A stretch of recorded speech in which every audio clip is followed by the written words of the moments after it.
parasols and tall boots, and gentlemen were wearing ties and coats.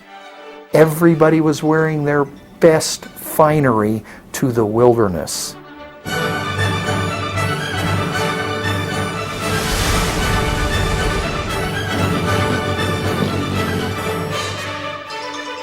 But you had to have money. You know, it cost $120 to ride across from New York to the West. That was a lot of money in 1883. And that didn't include your 5.25-day trip around Yellowstone, which was an additional $50 or so. By that time, you had the rise of the capitalist class. You had the Industrial Revolution happen in the United States. So you had a lot of people that had a lot of money and free time on their hands. And so they were looking for an escape. These tourists were not quite ready for a full-on encounter with the romantic sublime. The experience of wresting a living from the land was still too recent in the memories of most Americans for that. Now, their idea of wilderness with most of the people was to stay in this fancy, what we'd call a 5-star, 6-star hotel today, you know, like the Old Faithful Lodge or other kinds of stuff, and to take the stagecoach tour through the thermal areas. That was their idea of wilderness. Yellowstone was fast becoming the iconic American wilderness destination it is today. But there was one key element still missing: wildlife. By 1883, when the first tourists stepped off the train in great numbers, hardly an animal was to be seen. This was the legacy of unregulated hunting in Yellowstone National Park in the first decade of its history. Everybody that was here was armed, and they mostly shot at everything that moved. In the American West in the late 1800s, there was this infamous, really, slaughter of large mammals. The part of it that we've all heard about was what happened to the bison. Millions of them were killed, and mostly for their hides. Any place where there were concentrations of large mammals, somebody would show up and take advantage of that opportunity. It was the market. Frontiersmen saw this as part of the civilizing of the western wilderness. But far away on the East Coast, an elite minority were worried. Certain groups of Americans in the late 19th century did not treat the vanishing of what they saw as wild nature and of the noble animals like buffalo and elk as a good thing. And they have a rationale for it. In the late 19th century, there's a crisis of manhood. There's a sense that the Americans seem to be growing soft, they seem to be growing effete, they seem to be growing more and more like Europeans. And that the only way to counter this is how Americans encountered it in the past, is this confrontation with raw nature.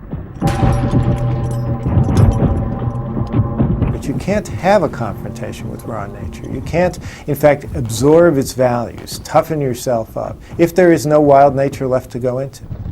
So it becomes essential for American manhood itself to preserve a vestige of the game, to preserve a vestige of nature. One upper-class East Coast man who embodied these concerns was George Bird Grinnell. He was a Yale-educated naturalist, paleontologist, and big game hunter, who became editor of Forest and Stream, a hunting and fishing magazine. He managed to turn Forest and Stream magazine into the foremost voice for American conservation. And Yellowstone was one of his pet issues. Grinnell had witnessed the slaughter of Yellowstone's wildlife on his first visit to the park in 1875. Ironically, it was this sport hunter who would see Yellowstone's potential as a wildlife preserve, particularly for bison, which were on the brink of extinction. By the 1880s, Yellowstone National Park held America's last free-roaming herd.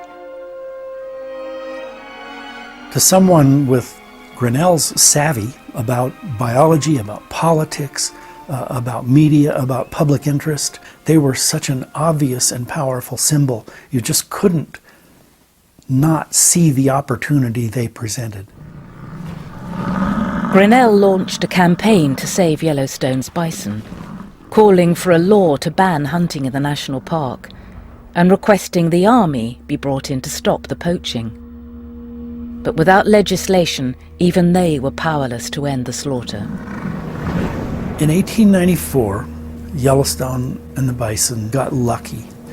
Grinnell had sent a young reporter named Emerson Huff to the park.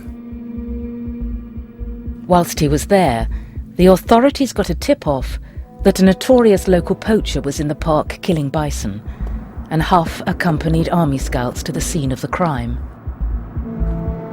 He had shot 6. So he was in the process of gutting out a bison and cutting off its head when up came the soldiers and drew a bead on him and hands in the air. Huff's poaching story was just what Grinnell needed to galvanize public support for his campaign for government legislation to protect Yellowstone's bison. It incensed the American populace. Those in Congress were able to use this as an impetus to get this bill passed to protect Yellowstone's wildlife. In 1894, it became illegal to hunt in Yellowstone National Park.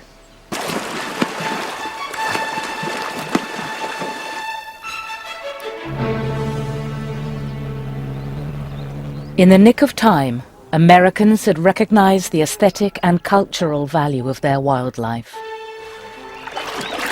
Once animals came along as an important visitor attraction, there was this whole new dimension of things for people to care about. Geysers were swell and beautiful scenery was swell, but it was all a little remote from your average American who could identify a lot more with big brown eyes and beautiful antlers and all those kinds of things. Henceforth, wildlife would take up its place alongside monumental scenery as a defining feature of wilderness in the American mind.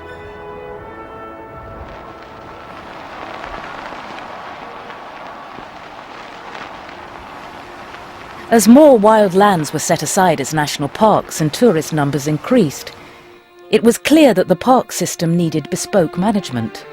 As a result, the National Park Service was created in 1916. The most important goal of the early Park Service in the United States was to take these places and make them accessible. So building highways, building overlooks, guiding the tourists through these landscapes, making them car-friendly, all of that is central to the core of the Park Service project from 1916 for the next 30 years, really. Wildlife fitted into this agenda because of its value as a tourist attraction. The new Park Service did what it could to ensure that tourists got